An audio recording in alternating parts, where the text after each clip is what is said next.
myself Ruchika Vyas, lecturer at GPC Banswara from electrical department।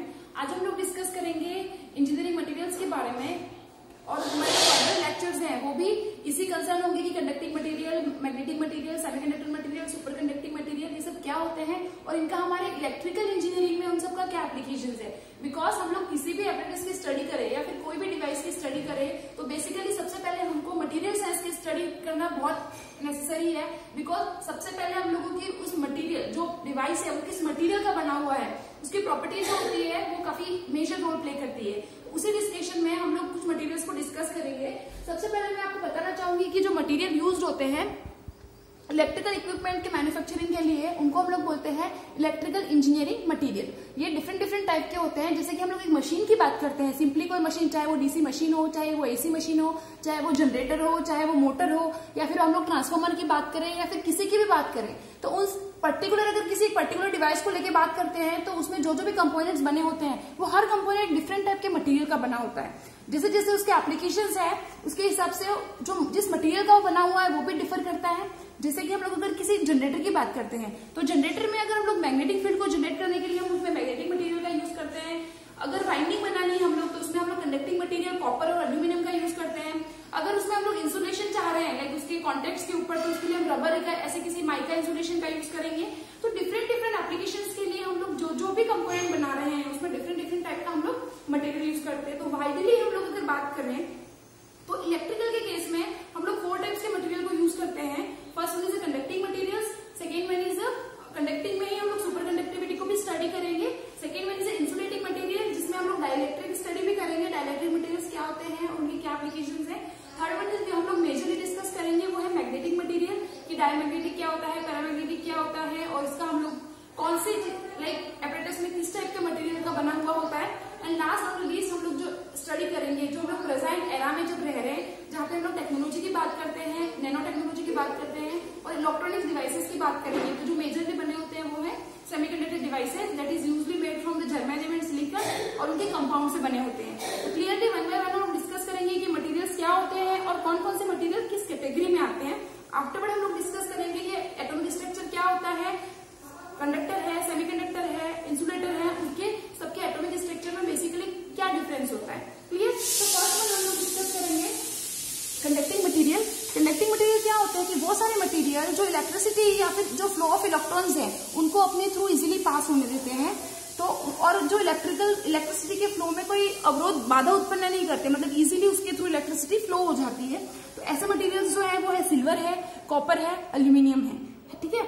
Now the next we will discuss is insulating material. Insulating material क्या होता है कि किसी भी दो पोटेंशियल के बीच में अगर इंसुलेटिंग मटेरियल डाल देते हैं तो वो क्या करता है, फ्लो ऑफ चार्ज को अपोज करता है, मतलब उसके थ्रू इलेक्ट्रॉन को पास नहीं होने देता, इलेक्ट्रिसिटी को पास नहीं होने देता। तो ऐसे और ये प्रोटेक्टिंग गियर्स जितने भी होते हैं उसमें हम लोग जैसे कॉन्टेक्ट्स हैं किसी में भी वो सब, तो ऐसे जो मटेरियल्स होते हैं वो क्या होते हैं, इंसुलेटर्स होते हैं।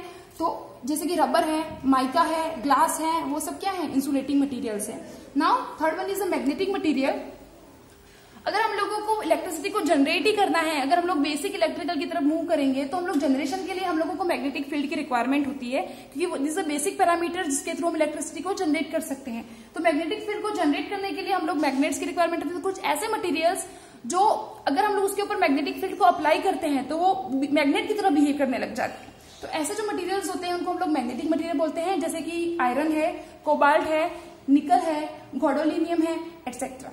Now next is semiconductor materials. Semiconductor materials क्या होते हैं जो कंप्लीटली ना तो कंप्लीटली कंडक्टर्स होते हैं और ना ही कंप्लीटली इंसुलेटर होते हैं। इनकी जो प्रॉपर्टी होती है वो कंडक्टर और इंसुलेटर के बीच की होती है, मतलब ये इंटरमीडिएट टाइप के होते हैं, इसलिए ये सबसे ज्यादा यूज होते हैं। प्रेजेंटली अगर हम लोग इलेक्ट्रॉनिक सर्किट्स की बात करें या फिर आईटी टेक्नोलॉजी की बात करें तो उसका हर डिवाइस जो है वो सेमीकंडक्टर बेस्ड मटेरियल से ही डिजाइन होता है। तो जो बेसिक सेमीकंडक्टर जो हमारे पीरियोडिक टेबल में है वो 2 हैं, सिलिकॉन और जर्मेनियम। उसके अलावा हम लोग इसके कंपाउंड भी फॉर्म करते हैं, गैलियम आर्सेनाइड, इंडियम फॉस्फेट और बहुत सारे ऐसे कंपाउंड्स हैं जो एज अ सेमीकंडक्टर बिहेव करते हैं। तो जैसा कि आप लोगों ने देखा कि हम लोगों ने इसको जनरलाइज फॉर्म में हमने इसको 4 कैटेगरी में डिवाइड किया है, that is a conductor, insulator, semiconductor and magnetic material.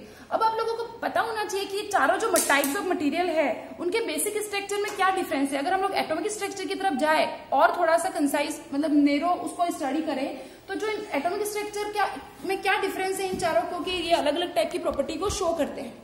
तो एटॉमिक स्ट्रक्चर क्या होता है, बेसिकली हम लोग क्लासिकल थ्योरी की बात करते हैं तो हम लोग मान के चलते हैं कि किसी भी एलिमेंट का, पीरियोडिक टेबल के जितने भी एलिमेंट्स हैं उसमें कुछ प्रोटॉन्स होते हैं और कुछ इलेक्ट्रॉन्स होते हैं। जो बेसिकली प्रोटॉन जो होता है वो और न्यूट्रॉन दोनों मिलके क्या करते हैं, उसके न्यूक्लियस का फॉर्मेशन करते हैं जो टोटल एटॉमिक मास बनाते हैं। मतलब वो एटम कितना स्टेबल है वो उसके एटॉमिक मास से पता चलता है।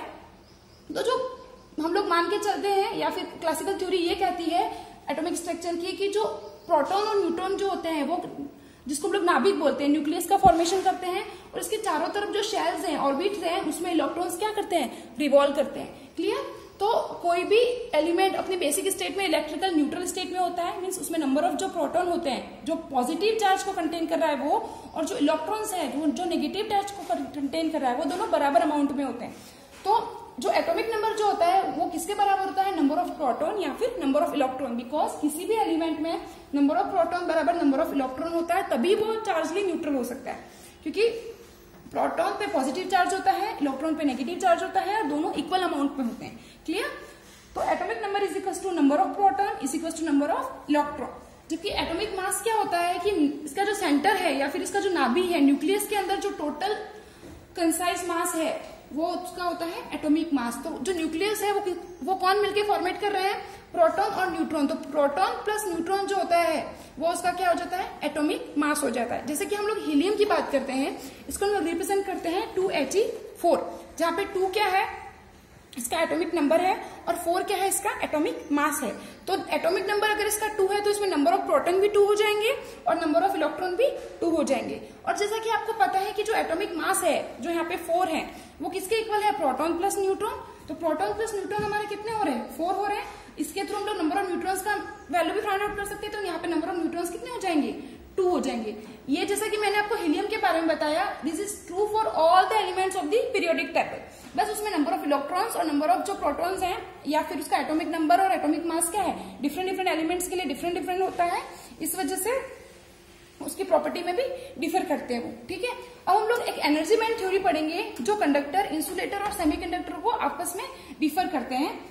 जस्ट मैं आपको बताना चाहूंगी कि एनर्जी बैंड थ्योरी के अकॉर्डिंग क्या होता है कि जितने भी एनर्जी लेवल्स होते हैं वो डिफरेंट बैंड्स में स्प्लिट होते हैं। तो कुछ जो बैंड्स को वैलेंस बैंड बोलते हैं और जो कुछ आउटर बैंड्स होते हैं उनको कंडक्शन बैंड बोलते हैं। जो ये आप लोग जैसे कि एटॉमिक स्ट्रक्चर में देख पा रहे हैं, जो आउटर मोस्ट शेल है उसके जो इलेक्ट्रॉन्स होते हैं वो कंडक्शन के लिए रिस्पॉन्सिबल होते हैं, तो इसको हम लोग कंडक्शन बैंड में रखते हैं। और जो इनर शेल्स के जो इलेक्ट्रॉन्स होते हैं उनको हम लोग वैलेंस बैंड में रखते हैं। तो इन केस ऑफ कंडक्ट और जो वैलेंस बैंड और कंडक्शन बैंड के बीच में जो एनर्जी गैप होता है उसको हम लोग बोलते हैं फॉरबिडन एनर्जी गैप, जिसको ईजी से रिप्रेजेंट करते हैं, जैसा कि यहाँ पे देख पा रहे हैं। तो इन केस ऑफ कंडक्टर जो वैलेंस बैंड होता है और कंडक्शन बैंड होता है वो एक दूसरे को ओवरलैप करते हैं, मतलब दोनों एक ही होते हैं। तो उसमें क्या होता है, कंडक्शन इजीली पॉसिबल हो जाता है कि इसके इलेक्ट्रॉन यहाँ मूव कर रहे हैं और जब रिक्वायरमेंट एनर्जी लेवल कम हो जा रहा है तो वापस वैलेंस बैंड में आ रहा है। तो इसमें जो कंडक्शन है वो स्मूथली हो रहा है, मतलब इसमें कोई ओवरलैपिंग हो रही है और कोई भी गैप नहीं है। तो ऐसे जो मटीरियल्स है उसको हम लोग कंडक्टर्स बोलते हैं। अब हम लोग इंसुलेटर की जब बात करते हैं तो इसमें क्या होता है कि जो वैलेंस बैंड जो होता है जिनकी एनर्जी कम होती है वो तो क्या होते हैं, पूरे फिल्ड होते हैं। लेकिन जो कंडक्शन बैंड है वो क्या है, कंप्लीटली खाली होता है, एम्प्टी होता है। और इसके दोनों बैंड्स के बीच में जो गैप है, एनर्जी गैप, जिसको हम लोग बोलते हैं फॉरबिडन एनर्जी गैप, वो बहुत ज्यादा होता है, मतलब वो 15 इलेक्ट्रोवोल्ट की रेंज में होता है। तो जब हम लोग बहुत सारी एनर्जी अप्लाई करते हैं उस मेटल पे तो इलेक्ट्रॉन को वैलेंस बैंड से कंडक्शन बैंड में जाने के लिए बहुत ज्यादा एनर्जी की रिक्वायरमेंट होती है और वो फिजिकली पॉसिबल नहीं हो पाता है। इसलिए ऐसे जो मटेरियल्स होते हैं उनमें क्या होता है, कंडक्शन बहुत कम होता है, इसलिए इसको हम लोग बोलते हैं इंसुलेटर। थर्ड वन इज हमारा क्या होता है, सेमीकंडक्टर। जैसा कि मैंने आपको बताया कि जो सेमीकंडक्टर्स होते हैं उसमें जो प्रॉपर्टी होती है वो इंसुलेटर और कंडक्टर के बीच की होती है। मींस इसमें वैलेंस बैंड और कंडक्शन बैंड इसमें भी अलग अलग होते हैं। मींस वैलेंस बैंड फिल होता है और कंडक्शन बैंड एम्प्टी होता है, ओवरलैपिंग नहीं करते। लेकिन जो इसका फॉरबिडन एनर्जी गैप है जिसको हम लोग ईजी से रिप्रेजेंट करते हैं वो बहुत कम होता है। मींस थोड़े अमाउंट में भी अगर हम एनर्जी अप्लाई करेंगे तो जो इलेक्ट्रॉन्स होगा वो क्या होगा, वैलेंस बैंड से कंडक्शन बैंड में जंप कर जाएगा और वो क्या करेगा, उसको इंसुलेटर से कंडक्टिंग स्टेट में ले आएगा। तो सेमीकंडक्टर जो रूम टेम्परेचर की बात करें तो वो इंसुलेटर की तरह बिहेव करते हैं, लेकिन जैसे ही हम उसमें एक्सटर्नल फील्ड या फिर थोड़ी सी भी एनर्जी अप्लाई करते हैं तो क्या होगा, वैलेंस बैंड का जो इलेक्ट्रॉन है वो कंडक्शन बैंड में चला जाएगा उस एनर्जी को गेन करके और वो कंडक्टर की तरह बिहेव करने लग जाएगा। तो this is the all about the basic engineering materials और उसके एटॉमिक स्ट्रक्चर जिसके थ्रू हम लोग उनको डिफर करते हैं।